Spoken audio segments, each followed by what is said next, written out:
Il s'agit d'un rendez-vous incontournable pour tous les amateurs de séries. Le festival de télévision de Monte-Carlo aura lieu cette année du 16 au 20 juin au Grimaldi Forum. Le programme de cette édition 2017 a été dévoilé ce mardi. Sandrine Egg vous livre plus de détails.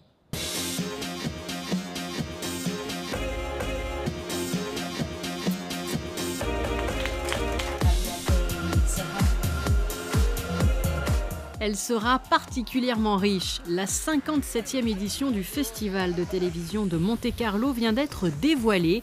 Des programmes qui font les beaux jours des chaînes françaises seront représentés comme la série 10% et Candice Renoir diffusée sur France 2, Inspecteur Barnaby sur France 3, Scène de ménage sur M6 ou encore Kaboul Kitchen, Versailles et Braco sur Canal+.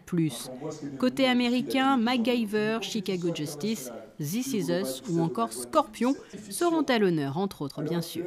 Le festival s'est ouvert au public au fil des années, avec des contenus qui lui sont dédiés, projections publiques, séances de dédicaces, Behind the Scene, nouveauté 2017. Donc rapidement, le Behind the Scene, ce sont des conférences très interactives entre le public et l'équipe du film. Donc l'équipe du film répondra aux questions au sujet des coulisses de tournage des séries. Et cette année, ce qui démontre d'ailleurs l'image et la notoriété qu'a acquis le festival au fil des années, nous aurons 2 avant-premières mondiales, donc une en ouverture, produite par le studio Sony, et également une au milieu du festival par Amazon.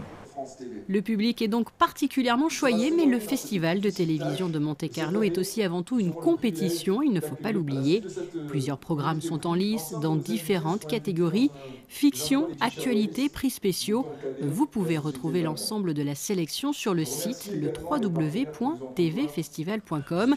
En avant-première, le nom de celle qui recevra la nymphe de cristal, Dame Hélène Mirren, oscarisée pour The Queen et qui a incarné plusieurs personnages dans diverses séries britanniques notamment.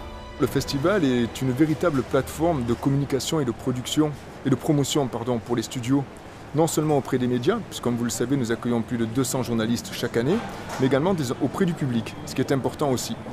Le public aujourd'hui est aussi une aide pour promouvoir la compétition, pour promouvoir le festival, pour promouvoir l'image du festival. C'est la raison pour laquelle nous avons décidé de l'ouvrir de plus en plus. À ne pas manquer non plus la diffusion, comme chaque année dans le cadre de Peace Jam, d'un documentaire consacré à un prix Nobel de la paix. Cette année, Without a Shot Fired, et porte sur le parcours d'Oscar Arias qui a lutté contre le développement des armes. Tout ceci à retrouver bien sûr sur Monaco Info dans les différentes émissions spéciales consacrées au festival.